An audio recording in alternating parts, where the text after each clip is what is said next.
7월 6일 이 시각 주요 뉴스입니다. 서울 외환시장이 역사적인 24시간 거래 체제를 공식 출범했습니다.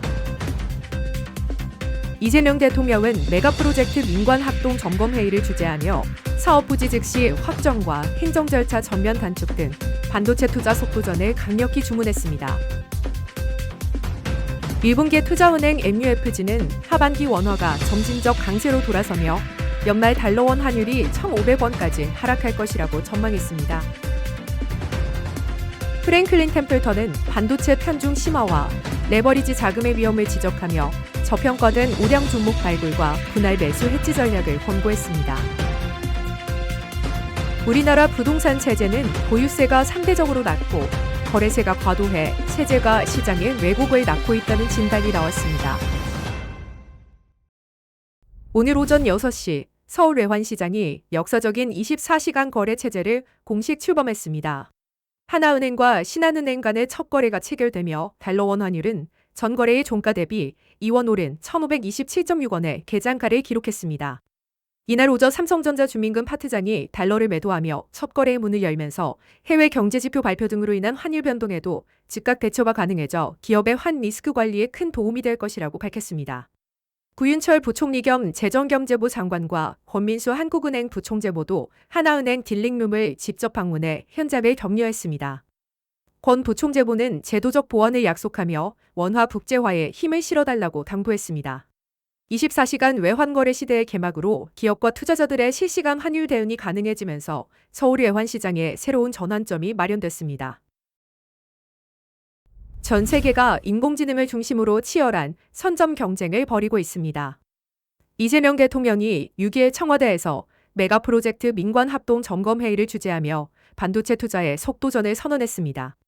이 대통령은 용인 일반 산단의 경우 부지 확정부터 착공까지 6년이 걸렸다며 이는 충분히 빠른 속도가 아니라고 강조했습니다. 환경 영향 평가 기간을 대폭 단축하고 모든 행정 절차를 순차가 아닌 병행 추진하도록 직접 지시했습니다. 토지 보상과 관련해서는 협의 취득과 강제 수용 절차를 동시에 시작하도록 주문했습니다. 전력과 용수 등 기반 시설도 선제적으로 확보해야 한다며 특히 기저전력 문제까지 미리 해결할 것을 당부했습니다. 청와대 내 메가프로젝트 전담팀도 조속히 구성하겠다고 밝혔습니다. 이 대통령은 이 사업은 이벤트가 아니라 대한민국 국토균형 발전을 위한 역사적 대전환점이라고 재차 강조했습니다. 올해 하반기 원화가 강세로 돌아설 것이라는 전망이 나왔습니다. 일본계 투자은행 MUFG가 발표한 하반기 아시아 통화 전망 보고서에 따르면 달러원 환율이 3분기 1,520원, 4분기 1,500원까지 하락할 것으로 제시됐습니다. 내년에는 2분기 1,480원, 2분기 1,460원까지 점진적으로 내려갈 것으로 예상됩니다. 원화 강세의 주요 배경으로는 반도체 중심의 견조한 경제 성장세가 꼽혔습니다. 올해 1분기 GDP 성장률은 전년 동기 대비 3.8%로 2021년 이후 가장 높은 수준을 기록했습니다. 삼성전자와 SK하이닉스의 반도체 생산시설 투자 확대와 AI 데이터 센터 구축 계획도 성장 기반을 강화할 것으로 분석됩니다.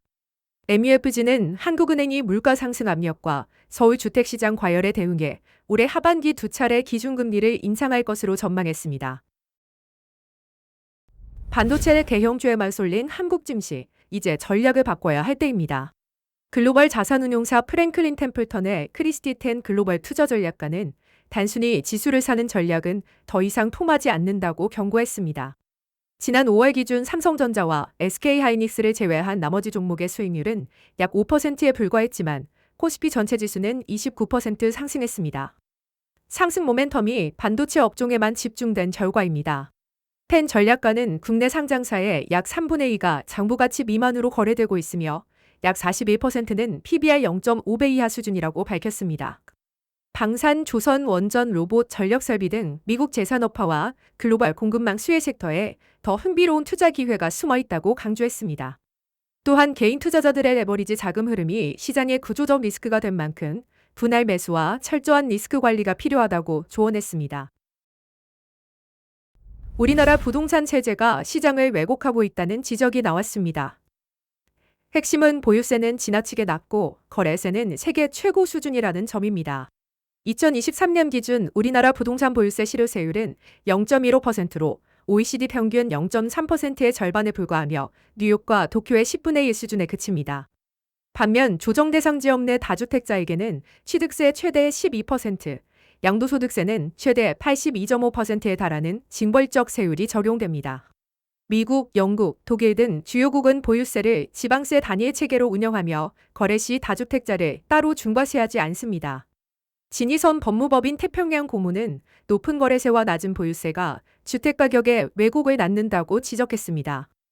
정부는 이달 말 세제 개편안에 보유세 등 부동산 세제 개편 방향을 담을 예정입니다.